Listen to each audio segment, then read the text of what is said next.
ಚೀನಾದಲ್ಲಿ ಹೊಸ HMPV virus. ಚೀನಾದಲ್ಲಿ ಮತ್ತೆ ವೈರಸ್ ಸ್ಫೋಟ, ಭಾರೀ ಸಾವು. ಕೇಂದ್ರ ಆರೋಗ್ಯ ಸಚಿವಾಲಯ ಅಲರ್ಟ್. ಚೀನಾ ಇದೀಗ ಮತ್ತೊಮ್ಮೆ ವಿಶ್ವದ ಆತಂಕ ಹೆಚ್ಚಿಸಿದೆ. ಅಂದು ಚೀನಾದಲ್ಲಿ ಕೋವಿಡ್ ವೈರಸ್ ಸ್ಫೋಟಗೊಂಡಂತೆ ಇದೀಗ HMPV ವೈರಸ್ ಉಲ್ಬಣಿಸಿದೆ. ಹ್ಯೂಮನ್ ಮೆಟಾನ್ಯೂಪಮಾ ವೈರಸ್ ಹೆಸರಿನ ಹೊಸ ಸಾಂಕ್ರಾಮಿಕ ರೋಗದಿಂದ ಚೀನಾ ತತ್ತರಿಸಿದೆ. ಡಿಸೆಂಬರ್ 2ನೇ ವಾರದಲ್ಲಿ ಈ ವೈರಸ್ ಚೀನಾದಲ್ಲಿ ಕಾಣಿಸಿಕೊಂಡಿದೆ. ಜನವರಿ ಆರಂಭದಲ್ಲಿ ಚೀನಾದಲ್ಲಿ HMPV ವೈರಸ್ ಸ್ಫೋಟಗೊಂಡಿದೆ. ಆಸ್ಪತ್ರೆಗಳು ಭರ್ತಿಯಾಗಿವೆ. ಸಾವು ನೋವಿನ ಸಂಖ್ಯೆ ಹೆಚ್ಚಾಗುತ್ತಿದೆ. ಚೀನಾದಲ್ಲಿ 5 ವರ್ಷಗಳ ಹಿಂದೆ ಕಾಣಿಸಿಕೊಂಡ ಕೋವಿಡ್ ಪರಿಸ್ಥಿತಿ ಮತ್ತೆ ಮರುಕಳಿಸಿದೆ. ಚೀನಾದಲ್ಲಿ HMPV ವೈರಸ್ ಆತಂಕ ಭಾರತಕ್ಕೂ ತಟ್ಟಿದೆ.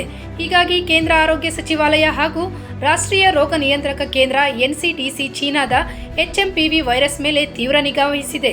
2019ರಲ್ಲಿ ಕೋವಿಡ್ ಪರಿಸ್ಥಿತಿಗೂ ಇದೀಗ ಉದ್ಭವಿಸಿರುವ HMPV ವೈರಸ್ ಪರಿಸ್ಥಿತಿಗೂ ಹೆಚ್ಚಿನ ವ್ಯತ್ಯಾಸಗಳಿಲ್ಲ. ಆದರೆ ಕೋವಿಡ್ ರೀತಿ ಮಾರಕವಾಗಲಿದೆಯಾ ಅನ್ನೋದು ಸದ್ಯಕ್ಕೆ ಆತಂಕದ ವಿಚಾರ.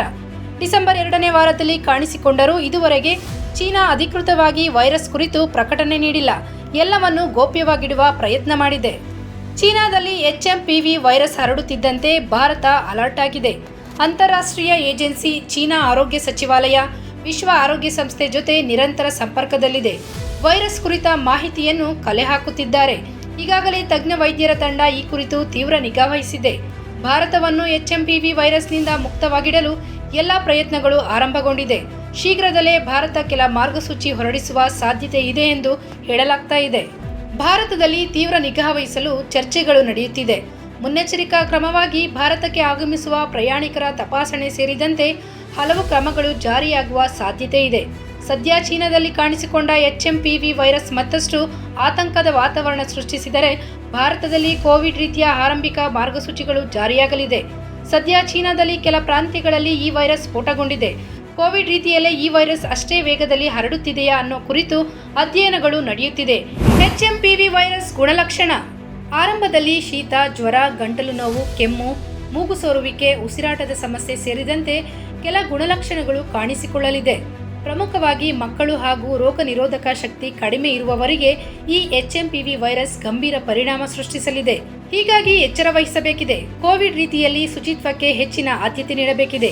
ಸ್ಯಾನಿಟೈಸೇಷನ್, ಜನಸಂದಣಿಗಳಿಂದ ದೂರವಿರುವುದು, ಭೇಟಿ ಸೇರಿದಂತೆ ಇತರ ಸೋಷಿಯಲ್ ಚಟುವಟಿಕೆ ಕಡಿಮೆ ಮಾಡುವುದು ಸೇರಿದಂತೆ ಹಲವು ಮುಂಜಾಗ್ರತಾ ಕ್ರಮಗಳು ಉತ್ತಮವಾಗಿದೆ. ಚೀನಾದಲ್ಲಿ ಪರಿಸ್ಥಿತಿಯನ್ನು ಕೂಲಂಕುಷವಾಗಿ ಗಮನಿಸುತ್ತಿರುವ ಭಾರತೀಯ ಆರೋಗ್ಯ ಸಚಿವಾಲಯ ಹಾಗೂ ರಾಷ್ಟ್ರೀಯ ರೋಗ ನಿಯಂತ್ರಕ ಕೇಂದ್ರ ಪರಿಸ್ಥಿತಿಗೆ ತಕ್ಕಂತೆ ನಿರ್ಧಾರ ತೆಗೆದುಕೊಳ್ಳಲು ಮುಂದಾಗಿದೆ. ಇದಕ್ಕೂ ಮೊದಲು ಮತ್ತೆ ಆರೋಗ್ಯ ಕೇಂದ್ರಗಳ ಸಿದ್ಧತೆಗೆ ಸದ್ದಿಲ್ಲದೆ ತಯಾರಿ ನಡೆಸುತ್ತಿದೆ.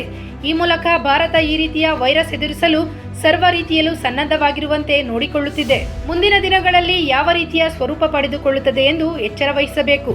ಈ ಹಿಂದೆ ಸಂಭವಿಸಿದ ಕೋವಿಡ್ ಘಟನೆಗಳು ಮರುಕಳಿಸದೇ ಇರಲಿ ಎಂಬುದೇ ಎಲ್ಲರ ಆಶಯವಾಗಿರುತ್ತದೆ.